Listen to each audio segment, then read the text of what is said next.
Fallait-il croquer la pomme? Les vérités les plus profondes naissent parfois les questions les plus dérangeantes. Aujourd'hui, je vous invite à commettre un acte de courage intellectuel. Suspendre l'espace de quelques minutes de vos certitudes. Osez regarder le premier péché non comme une faute, mais une étincelle fondatrice de notre destin. Depuis les millénaires, Adam et Ève sont assis sur le banc des accusés. Leur verdict semble irrévocable. Coupables d'avoir croqué une pomme. Mais permettez-moi une question. Peut-on condamner le premier pas parce qu'il provoque une chute? Peut-on reprocher à l'aube d'avoir chassé la nuit? Car l'histoire n'avance jamais grâce à ceux qui contemplent les fruits. L'histoire avance grâce à ceux qui osent les cueillir. Au commencement, il n'y avait ni royaume, ni empire, ni science. Il y avait un jardin, un arbre, un fruit et une décision. Une décision si infime en apparence qu'elle allait pourtant bouleverser le destin de l'humanité. Donc croquer une pomme était la plus grande désobéissance de tous les temps. Ou c'était le premier acte fondateur de la conscience humaine.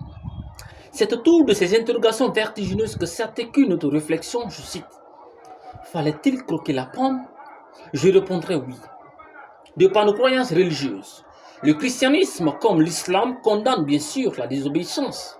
Mais tous deux reconnaissent qu'à travers cette chute, l'humanité a non seulement découvert sa fragilité, mais aussi la miséricorde de Dieu. Là où il y a eu faute, Dieu a relevé le pardon. Là où il y a eu chute, Dieu a ouvert le chemin du relèvement. Cette pomme n'était pas un simple fruit. C'était le premier examen de la liberté. Le premier vertige de la conscience humaine. Certes, ce choix a entraîné la souffrance. Mais peut-on apprécier la paix sans avoir connaître la guerre? Question. Le jardin offrait le confort. La pomme a offert la liberté. La liberté d'innover. Nous parlons aujourd'hui de technologie, de sciences, de littérature, voire même de concours d'éloquence. Regardons l'histoire. Ce n'est pas dans le confort du jardin l'homme est devenu grand.